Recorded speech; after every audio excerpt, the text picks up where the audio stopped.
हिमाचल के समेज गांव में राहत बचाव जारी। बादल फटने से शील भवी गांव में फंसा परिवार। बादल फटने से सैलाब में बहे कई घर, अभी भी 33 लापता।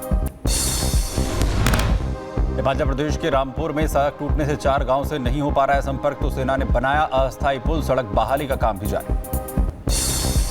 हिमाचल के रामपुर के समेज गांव की तबाही से पहले और बाद की तस्वीरें आई सामने।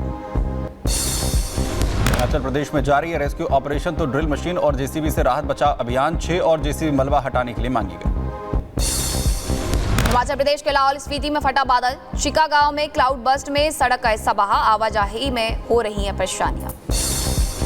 हिमाचल प्रदेश के मनाली में रोहतांग में पहले टनल की छत गिरने से झरने में हुई तब्दील, तो वहीं बहुत तेज गति से आ रही पहाड़ों से पानी, वहीं बड़ी बड़ी चट्टानें और पत्थर टूटकर गिरे। हिमाचल प्रदेश के शिमला में भी जारी है rescue operation. Light detector device और खोजी कुत्तों के जरिए तलाशी अभियान जारी। मलबे में लोगों के दबे होने की है आशंका। उत्तराखंड के केदारनाथ में पैदल मार्ग पर लगातार रेस्क्यू ऑपरेशन जारी, तो बड़ी लिंचौली से सोनप्रयाग लाए जा रहे श्रद्धालु केदारनाथ में अभी भी फंसे हैं 1000 से ज्यादा भक्त। हिमाचल प्रदेश में जारी है रेस्क्यू ऑपरेशन। ड्रिल मशीन और जेसीबी से राहत बचाव का कार्य जारी है। 6 और जेसीबी मलबा हटाने के लिए मांगी गई। केरल के वायनाड में तबाही के बाद जारी है जिंदगी की तलाश, तो ड्रोन कैमरे से दिखा तबाही का मंजर। एनडीआरएफ, एसडीआरएफ और सेना समेत पुलिस प्रभावित इलाकों में मलबा साफ करती नजर आई। जम्मू कश्मीर के पुंछ में भारी बारिश से नदी में आया उफान। पानी में फंसे 2 बच्चों का पुलिस ने किया रेस्क्यू ऑपरेशन। रस्सी के सहारे करवाया नदी पार। अयोध्या पहुंचा बीजेपी का प्रतिनिधिमंडल, तो पीड़िता से मिले डेलीगेशन के नेता। मिली जानकारी के आधार पर बीजेपी नेतृत्व को सौंपेंगे रिपोर्ट। पीड़ित परिवार से मुलाकात के बाद बोले बीजेपी सांसद बाबूराम निषाद, पीड़िता की आवाज सुन रहा पूरा देश। सपा के नेता सिर्फ कर रहे हैं राजनीति। की जो सोच है वो प्रदर्शित कर रही है, ऐसे व्यभिचारी और दुराचारी को बचाने की बात करते हैं। बीजेपी नेता साध्वी निरंजन ज्योति ने भी अयोध्या में पीड़ित परिवार से की मुलाकात, जाना हाल। कहा सपा ने आरोपियों के खिलाफ नहीं की कोई कार्रवाई। अमित शाह ने विपक्ष पर साधा निशाना। कहा विपक्ष को जो बोलना है बोलने दीजिए। 2029 में भी मोदी जी और एनडीए ही आएगी। ये विपक्ष को जो चैं करनी है करने दीजिए, आप चिंता मत करिए। 29 में भी एनडीए ही आएगा, मोदी जी। वक्फ बोर्ड पर बिल लाएगी केंद्र सरकार। अधिकारियों की संख्या में कटौती की तैयारी, कल संसद में पेश हो सकता है बिल। मध्य प्रदेश के जबलपुर में बीजेपी विधायक की पुलिस को खुलेआम धमकी। अंचल सोनकर ने कहा मेरा रिकॉर्ड थाने में घुसकर मारता हूं।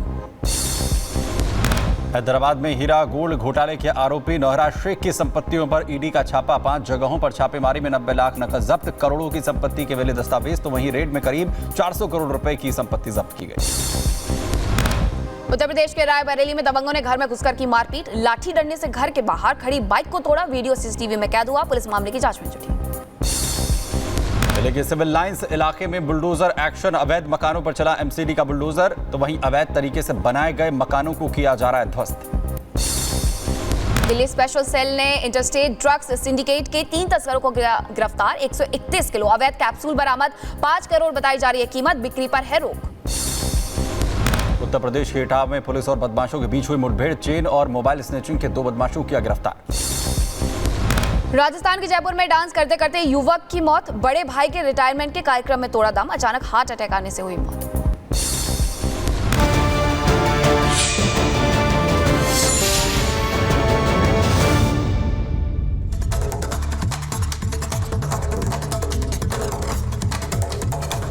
चलिए बात करते हैं आसमानी तबाही की। हिमाचल प्रदेश और उत्तराखंड में हाहाकार मचा हुआ है।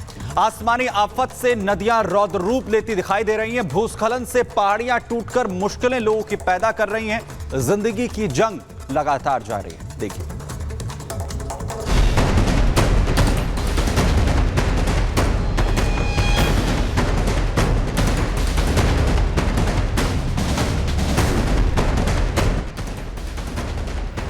बारिश और तबाही की ये तस्वीरें झकझोर रही है। बारिश ऐसा तूफान लाई है कि हिमाचल से लेकर उत्तराखंड तक सब कुछ तबाह हो गया। गांव के गांव उजड़ गए और तबाह हो गई लोगों की हंसती खेलती दुनिया। टूट गए मकान और टूट गई लोगों की हिम्मत। तो मैं और मेरी वाइफ ही आए कि आप इस कंडीशन में बच्चे हैं कि कह नहीं सकते। हमने सारा मंजर अपनी आंखों से देखा है। तो मेरा घर भी वहीं था, तो मैं बिल्कुल बेघर होके बैठा हूँ, आज रोड पे हूँ। पूरा घर बार गया, गाय बच्चों सब चले गए, कुछ नहीं बचा इनके पास भी। क्या है कि घर बचा जाकर सिर को, ये एक बेटा बचा, एक पोतरू बचा, बस यही बचे, सब कुछ ले गया, कुछ नहीं रखा। सबसे पहले ये दो तस्वीरें देखिए जो हिमाचल की है, जहां बाढ़ से पहले हरियाली थी, घर थे, दुकान थी, लोगों की जिंदगी थी, लेकिन बाढ़ में सब कुछ तबाह हो गया। मकान टूटे, दुकान टूटी और तबाह हो गया पूरा गांव। बाढ़ ने ना मकान को बख्शा ना स्कूल को। भारी बारिश में हिमाचल का रामपुर सवेज गांव का ये स्कूल भी पूरी तरह से तबाही की तस्वीर लेकर आया। आप देख सकते हैं ये वो राजकीय वरिष्ठ माध्यमिक पाठशाला है, उसका गेट केवल बचा है, क्योंकि गेट इसलिए बचा है कि ये ऊपर में है, ये काफ़ी ऊंचाई पे है, लेकिन जो स्कूल है वो पूरी तरीके से तबाह हो चुका है। यहाँ पर एक भी ऐसा घर नहीं बचा जो उस सैलाब के कारण पूरी तरीके से तबाह ना हुआ हो। देखिए तस्वीरें यहाँ पर है, एक मेडल आप देख सकते हैं, उस स्कूल के अंदर का ये दृश्य है, जहाँ की अभी केवल एक निशानी के तौर पर आपको मालूम चलेगा कि ये स्कूल है और वो मेडल रखा हुआ है। ये सैलाब आया और सैलाब के बाद एक पूरे तरीके से ये जो स्कूल था वो तबाह हो चुका है। बाढ़ का आतंक मनाली रोहतांग नेशनल हाईवे पर भी देखने को मिला, जहां जगह जगह बारिश से नेशनल हाईवे को भारी नुकसान पहुंचा। मनाली से करीब 10 किलोमीटर आगे नहर कुंड के पास नेशनल हाईवे का करीब 250 मीटर का हिस्सा ब्यास नदी में बह गया। हम मनाली ले नेशनल हाईवे पर मौजूद हैं और पिछले 48 घंटों में किस तरह से बादलों ने तबाही मचाई है, जिस तरह से बादल फटे हैं, आप खुद अंदाजा लगा सकते हैं। ये हाईवे की जो सड़क है उसका लगभग आधा हिस्सा है पूरी तरह से ब्यास ने बहा दिया है। आप देख सकते हैं कि सड़क कितनी दूर थी और जो हिस्सा है सड़क का वो कैसे बह गया है। उसके साथ साथ आपको बता दें कि मनाली ले हाईवे पे 3 जगहों पर जो सड़कें हैं वो पूरी तरह से क्षतिग्रस्त है। हिमाचल के रामपुर एसडीएम निशांत ने बताया कि 33 घर थे, जिनमें से 25 घर का नामो निशान नहीं है। पूरी तरह से मलबा एकत्रित हो गया। साथ ही लोगों की तलाश में 6 जेसीबी लगाए गए हैं। कि कम से कम 700 करोड़ रुपए का अभी नुकसान हुआ है और 55 के करीब लोग लापता है, जिसमें कुछ डेड बॉडी रिकवर हो गई है। अभी क्योंकि डेड बॉडी में हमने युद्ध स्तर पर कार्य शुरू किया है, हम चाहते हैं कि भविष्य में भगवान से हम यही प्रार्थना कर सकते हैं कि हिमाचल पर थोड़ा रहम कीजिए।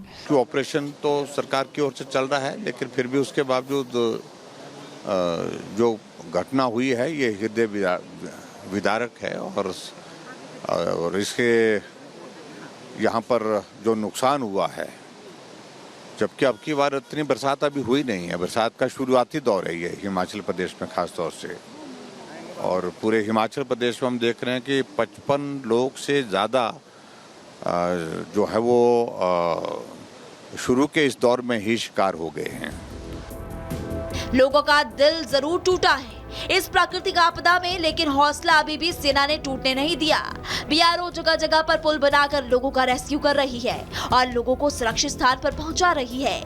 ऐसी तस्वीर उत्तराखंड के केदारनाथ से भी सामने आई। बाढ़ के बाद केदारनाथ के पैदल मार्ग पर लगातार रेस्क्यू जारी है।